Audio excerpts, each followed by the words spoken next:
Everyone, and welcome back to this episode from the School of Breath Science. And today we're gonna delve into, does prior hyperventilation before all-out maximal exercise when cycling have some performance benefits?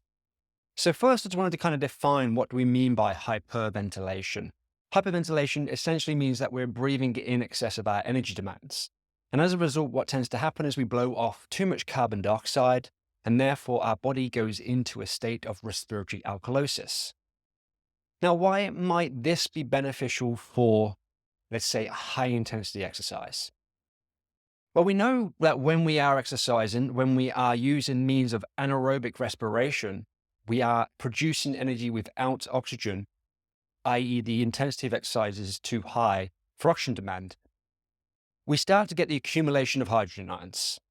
And it's this change in acidity in the blood, and particularly down a level of the muscle cells, that when it becomes too excessive starts to cause fatigue, i.e. starts to break down the ability for the muscle to contract appropriately, and therefore we get fatigue. So it's known that sodium bicarbonate, which is an extracellular buffer, something that we can ingest, baking soda, is beneficial in short-term high-intensity exercise with the appropriate dosage, because it also has side effects of causing gut issues. So what this study by Johnson et al., they wanted to see whether they could replicate the physiological and the biochemical changes in our blood and therefore in our muscles that have a similar impact of sodium bicarbonate. So what did they do? They had 19 cyclists. They were all male. We will touch on that at the end of why often in sports science they're all male. And they had 3 different exercise protocols. First of all, they looked at what is their maximum tolerance of exercise using a VO2 max test. And then they essentially split them up into 2 other sections, one where it was a control group and one where it was the hyperventilation group. So for 18 minutes before cycling, for 3 minutes, all out maximum at essentially their highest power output over that period, they either were relaxed and stayed calm, or they spent 15 minutes doing hyperventilation breath work. So essentially just breathing faster and deeper than their energy demands. This was a guided breathwork session with the experimenters beforehand. And then immediately following, they started to cycle around about 3 minutes towards the end. And then they had to go all out sprint as hard as they can for 3 minutes and see what level of power was the peak level of power and how long it was sustained for. And then also what was the average power output over the whole period, which is known as critical power. So what did they find? Well, they actually did find some interesting things that were occurring. They found that the initial 40 to 90 seconds period of power output was actually increased in the individuals who hyperventilated beforehand. However, there was a trade-off. And that trade-off meant that the overall power was about equal between the 2 groups. Therefore, later on, fatigue started to occur in the individuals who were hyperventilating. Now, they did actually take some very, very decent values in this. They looked at the biochemistry and ions in the blood. So they could actually see that the hyperventilation beforehand did see a drop in hydrogen ions in the blood and therefore an alkalotic state, which may have been the reason why there was a greater level of power within the first 90 seconds, because that period there is going to be a period where we're using quite fast glycogen stores. And in fact, they proposed that it was due to an increase in glycotic flux, which is the breakdown of glucose into energy, into ATP. And the rate at which that happens sped up, maybe as a result of the decreased hydrogen ions and being in an alkalotic state in the body. As a result of that as well, the body was more primed to go into an anaerobic state, meaning that when we're hyperventilating, we are shifting ourselves more into an anaerobic state anyway, because the oxygen can become more bound to the hemoglobin. We get a left shift in what's called the oxygen dissociation curve. It's called the Haldane effect, where the actual blood cell itself likes to grip onto the bonds like to grip onto the oxygen more, because it's actually hydrogen that knocks the oxygen, and the acidity knocks the oxygen out of the muscle cell. Out of the blood cell. So at the level of the muscle, this means that we're going to get a reduced oxygen delivery. Now, we did see in the study there was a reduction in oxygen saturation in both control groups. So there was a bit of speculation around whether there was further oxygen delivery issues in the hyperventilation control trial. Now, the other things that we have to consider here is the actual performance impact. Now, we've said that there was a higher level of power output for the first 60 seconds, but then roughly 60 to 90 seconds.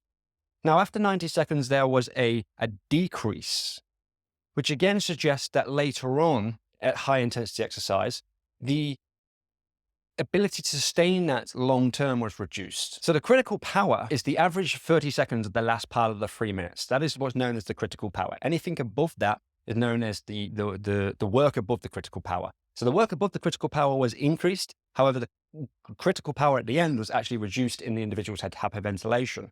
So therefore, there was no overall change in the total amount of work done within 3 minutes, whether an individual was breathing normally beforehand or whether an individual was breathing voluntary. We have to remember that these individuals were recreational trained cyclists, not elite athletes. Now, the final thing here to consider is actually, what is hyperventilation going to do to things like cerebral blood flow?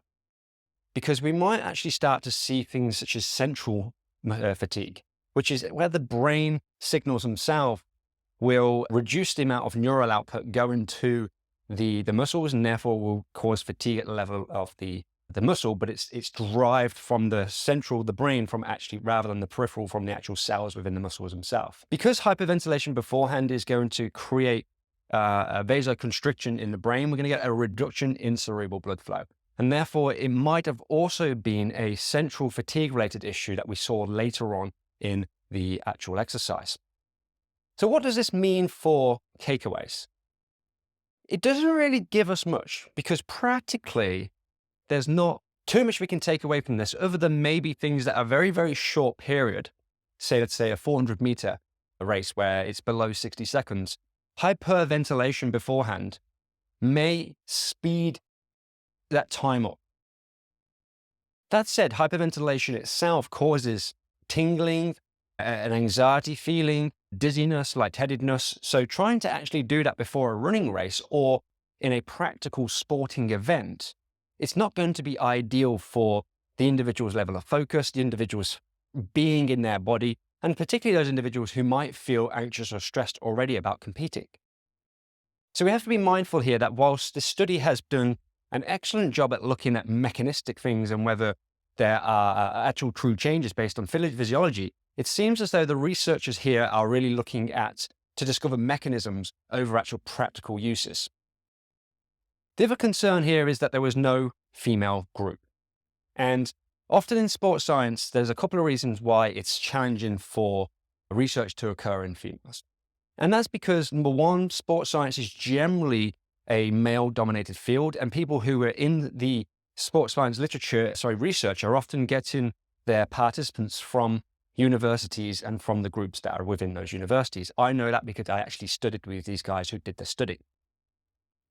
The other thing is that we have to consider the menstrual cycle in females. Now, this isn't to exclude females, but a lot more goes on physiologically, and the menstrual cycle and even the contraceptive pill can alter things like strength, power, chemistry in the body, and therefore the rigorous protocols needed to actually show that it was a change down to the experiment itself, rather than a change across hormonal changes or biochemistry changes across a menstrual cycle, much, much more challenging. And this was a very detailed study. The more detailed and specific a study is, obviously the more confounding factors there are, less likely they can actually look at the study and go, this is the mechanism. So in this, I think that's probably the reason why they have done it male only. They did state in the study that they did take that into consideration. It is a study talking about male athletes, so we don't really need to be too concerned about that, other than just explaining the reason for why. So overall, it seems as though hyperventilation beforehand, before maximum exercise, so going as hard as you can, may have a performance benefit for the initial 30, 60, maybe even up to 80 seconds. But there's going to be a trade-off later on, in that there's going to be more fatigue later on. That might be due to a left shift in the oxygen dissociation curve, and therefore getting the lack of oxygen delivery a little bit later on. The fatigue, the benefits might be from an increase in glycolytic flux, which is the increased rate of glycogen breakdown through anaerobic respiration. And there also might be changes in the hydrogen ions, and therefore just a slightly better buffering capacity earlier on. That was quite detailed. It was a challenging study to kind of get my head around. So I appreciate any questions. Drop me an email, leave a comment, and make me think, make me ask some questions and give me some reason to get more content out to you guys. Appreciate you signing up to the School of Breath Science, and let's look forward to seeing what's going to come up soon.